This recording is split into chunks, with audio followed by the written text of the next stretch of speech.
pimpinan umat Katolik sedunia melakukan pidato resmi Vatikan kepada dunia internasional mengenai sikap resminya terhadap konflik berdarah Israel-Palestina di Timur Tengah yang kembali memanas belakangan ini. Namun apa yang kemudian dikatakannya di depan ribuan umat Katolik itu ternyata benar-benar merupakan peristiwa yang sangat mengejutkan, bahkan boleh dikatakan sebagai berita abad ini, ibarat petir di siang bolong. Pada pukul 17 waktu setempat, Sri Paus mengumumkan kepada seluruh dunia bahwa mulai saat itu, detik itu, beliau menyatakan dirinya masuk ke dalam agama Islam.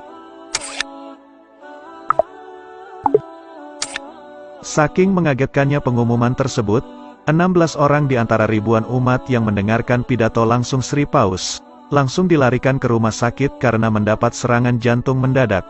Hanya 5 nyawa di antara mereka yang berhasil diselamatkan. Ketika Sri Paus mengatakan sikapnya dalam pidato tanpa teksnya tersebut, semua umat nampak begitu serius mendengarkan. Beberapa pimpinan Vatikan nampak seperti tidak terlalu kaget, bahkan beberapa di antara mereka yang mendengarkan pidato Sri Paus tersebut sedang memegang sesuatu. Mungkin banyak umat Katolik di hadapan Sri Paus yang heran dengan benda apa yang dipegang oleh beberapa kardinal dan pimpinan Vatikan itu. Ternyata mereka sedang memegang tasbih, sambil mulutnya terlihat seperti sedang membacakan ayat-ayat.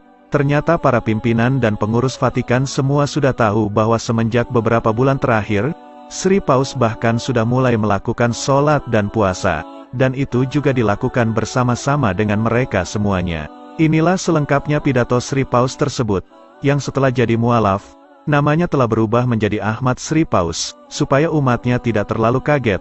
Maka Ahmad Sri Paus tidak mengucapkan salam sebelum memulai pidatonya. Yang terhormat umatku, yang berada dalam kasih Tuhan, hari ini adalah hari Minggu yang cerah. Tujuan saya berdiri di podium ini tak lain adalah untuk membuat pengumuman penting yang harus saya umumkan ke seluruh penjuru dunia saat ini juga, yang mana menurut saya, semakin saya tutup-tutupi apa yang ingin saya kemukakan itu, justru akan semakin tidak baik.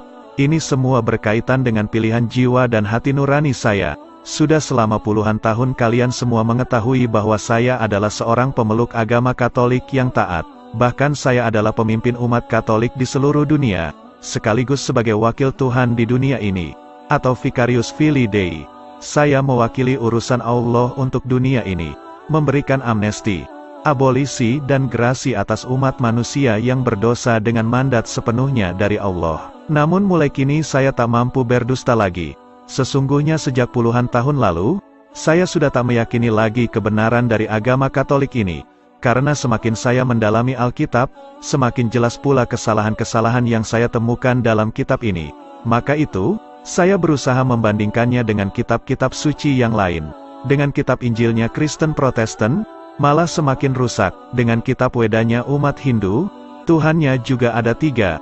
Barulah ketika saya mulai membaca Al-Quranul Karim, saya tahu apa yang selama ini sebetulnya saya cari-cari. Ribuan umat yang berada di hadapan Sri Paus nampak bingung dan saling bertanya-tanya. Kemudian Sri Paus melanjutkan ucapannya. Tapi ketika itu saya masih takut dengan ancaman yang mungkin saya terima jika saya nekat keluar dari agama Katolik. Namun kini saya berani mengambil keputusan penting ini. Saya tak akan takut lagi pada ancaman pembunuhan yang mungkin akan segera saya hadapi. Saya hanya ingin hidup tenang, terutama jiwa spiritual saya. Saya sangat berharap agar umat agama Kristen apapun itu, tak akan membunuh saya hanya karena pilihan hidup pribadi saya ini. Saya sudah tua, sudah uzur, bahkan tubuh saya pun sudah bongkok. Sampai di sini, beberapa umat nampak mulai menitikkan air mata karena terharu. Saya percaya Allah itu satu, dan saya juga percaya bahwa Nabi Muhammad itu adalah utusannya. Ahmad Sri Paus mengucapkannya dengan terbata-bata. Saya tahu konsekuensi dan mungkin reaksi dari umat Kristen di seluruh dunia kalau saya melakukan pengumuman ini. Tapi saya terpaksa melakukannya, minimal untuk diri saya sendiri. Saya khawatir akan kehidupan saya di akhirat nanti bila tetap berada dalam jeratan kekafiran.